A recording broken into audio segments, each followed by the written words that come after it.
Hello बच्चों, नमस्कार। आज के क्लास में कुछ 60 ऑब्जेक्टिव टाइप क्वेश्चंस रह गए थे मार्किंग टूल्स के, वो मैं आज आपको जानकारी दूंगा।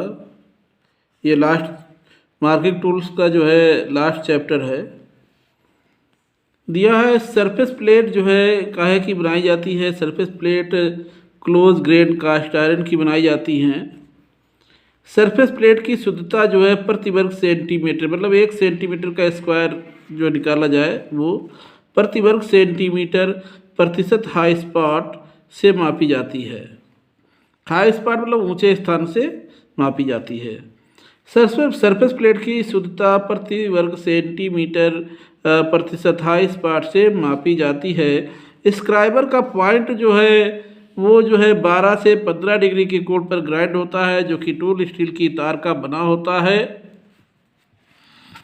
अगला जो है सरफेस गेज को स्क्राइबिंग ब्लॉक भी कहते हैं और इसके अन्य नाम ये भी हैं। सरफेस गेज को मार्किंग ब्लॉक भी कहते हैं, स्क्राइबिंग गेज भी कहते हैं और सतही गेज भी इसका नाम है, इसको ये भी कहते हैं। अगला जो है बेल पंच। बेल पंच यानी घंटी की तरह होता है। बेल पंच का प्रयोग जो है गोल जाप का सेंटर मालूम करने के लिए, ज्ञात करने के लिए किया जाता है। प्रिक पंच जो है, प्रिक पंच जिसका प्रयोग सीट मेटल वर्कशॉप में होता है। खींची गई लाइन को पक्का करने के लिए भी किया जाता है और इसका पॉइंट एंगल जो है 30 डिग्री के कोण पर ग्राइंड होता है। लाइन पक्की करते समय दो निशानों की आपसी दूरी कितनी होती है? 3 से 5 मिलीमीटर के बीच इक्वल दूरी होनी चाहिए। सरफेस प्लेट जो है ग्रेनाइट की भी बनाई जाती हैं। ए ग्रेड सरफेस प्लेट जो है 20% से कम हाई स्पॉट नहीं होने चाहिए और बी ग्रेड सरफेस प्लेट में जो है 10% से कम हाई स्पॉट नहीं होने चाहिए। स्क्राइबर जो है टूल स्टील की तार का बना होता है। अगला है सरफेस प्लेट की स्क्रैपिंग क्या है? खुरचनी होता है, एक टूल होता है कटिंग टूल। इस सरफेस प्लेट की स्क्रैपिंग के लिए जो है फ्लैट स्क्रैपर का प्रयोग किया जाता है। इसके लिए जो है सरफेस प्लेट की सरफेसिंग को स्क्रैपिंग अगर करना है, खुरचना है, तो उसके लिए फ्लैट स्क्रैपर का प्रयोग किया जाता है। अगला है वो ये है ऑड लेग कैलिपर से समांतर लाइनें लगाई जाती है। ऑड लेग कैलिपर को जेनिप कैलिपर भी कहते हैं या हार्माफ्रोडाइट कैलिपर भी कहते हैं और लगड़ा कैलिपर भी कहा जाता है। इसके माध्यम से समांतर लाइनें खींची जाती हैं, लगाई जाती हैं। चाक, ये मार्किंग मीडिया की बात कर रहा है। चाक या नीला तोता जिसे हम कॉपर सल्फेट भी कहते हैं के द्वारा जाप की सतह पर परत चढ़ाने की क्रिया को क्या कहते हैं? कोटिंग कहते हैं। कॉपर सल्फेट जो होता है वो जहरीला होता है, अगर इसे हाथों में लग जाए तो चमड़े जो है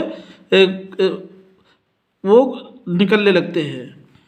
ट्रेमल क्या है? ये भी एक मार्किंग टूल है। इसका प्रयोग जो है इसके ट्रेमल के द्वारा 150 मिलीमीटर से 1800 मिलीमीटर तक जो व्यास के जो है वृत्त लगाए जाते हैं। मिनिमम जो है वर्कशॉप में 150 मिलीमीटर तक कर सकते हैं। अलग से अगर व्रत बनाना है, बड़ा से बड़ा बनाना है 1800 mm तक, तो उसके लिए टाई रॉड का प्रयोग किया जाता है। उस पर ऐड करके हम 1800 mm तक का व्यास बना सकते हैं, यानी कि 150 से 1800 mm तक।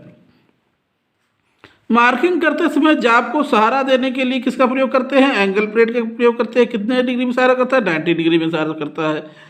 सरफेस गेज का प्रयोग जो है लेथ मशीन पर किया जाता है। किस लिए किया जाता है? जाप को सेंटर में बांधने के लिए किया जाता है। कॉम्बिनेशन सेट, जो कि एक ब्लेड पे 3 हेड होते हैं, स्क्वायर हेड, प्रोटेक्टर हेड और सेंटर हेड। यहाँ पे सेंटर हेड की बात हो रही। कॉम्बिनेशन सेट के सेंटर हेड के द्वारा गोल रॉड का क्या केंद्र मालूम किया जाता है, ज्ञात किया जाता है। मार्किंग हैमर मार्किंग करते समय जिस हैमर का प्रयोग करते हैं उसकी बात कर रहा है। मार्किंग हैमर का वजन जो है 100 ग्राम होता है। कहीं कहीं पर 0.125 दिया हुआ है। हालो पंच का प्रयोग जो है सीट में यानी चादरों में सुराख करने के लिए किया जाता है। डिवाइडर, अगला जो है डिवाइडर यानी विभाजक। डिवाइडर का जो साइज जो है रिविट या व्हील के सेंटर से वर्किंग पॉइंट तक लिया जाता है। स्क्राइबर और जाब की सतह, स्क्राइबर के माध्यम से हम लोग रेखाएं खींचते हैं, लाइनिंग जाब पे लाइन खींची जाती है। तो जाब स्क्राइबर के मतलब जाब और सतह के बीच की जो है जो झुकाव यानी जो कोण होता है वो 30 से 45 डिग्री का कोण रखना चाहिए।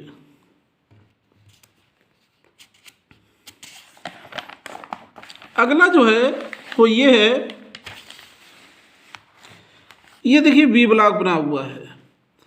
ये जो ग्रुप बने हुए हैं वी शेप में, इसका प्रयोग जो गोल जाब को पकड़ने के लिए किया जाता है। और ये स्क्वायर में जो बना हुआ है इसका प्रयोग जो है यू क्लैंप के हुक को फिट करने के लिए किया जाता है। ए ग्रेड का जो वी ब्लॉक होता है उसका प्रयोग जो टूल रूम में किया जाता है। ए ग्रेड वी ब्लॉक का प्रयोग टूल रूम में किया जाता है। प्रिक पंच का प्रयोग पतली सीटों पर रेखाओं को पक्का करने के लिए किया जाता है। प्रिक पंच जिसका एंगल जो है 30 डिग्री होता है, सीट मेटल वर्कशॉप में इसका प्रयोग होता है। डॉट पंच का प्रयोग जिसका एंगल 60 डिग्री होता है, इसका प्रयोग जो है डिवाइडर पॉइंट की सेट पॉइंट को क्या करते हैं, डिवाइडर की पॉइंट को सेट करने के लिए करते हैं। और इसे जब खींची गई रेखाओं को जो है पक्का करने के लिए भी जो है डॉट पंच का प्रयोग किया जाता है। जहाँ पर सेंटर पंच, ड्रिलिंग करने से पहले जिस पंच का आप प्रयोग करते हैं, जिस जगह पे हमें ड्रिलिंग करनी होती है उस पर पहले पंच लगाते हैं, उस पंच का नाम है सेंटर पंच, जिसका एंगल जो है 90 डिग्री का होता है। ड्रिलिंग करने से पहले सेंटर पॉइंट लगाने के लिए इसका प्रयोग किया जाता है। बी ग्रेड जो है वी ब्लॉक जो है कास्ट आयरन के बनाए जाते हैं। बी ग्रेड का जो वी ब्लॉक होता है वो कास्ट आयरन के बनाए जाते हैं।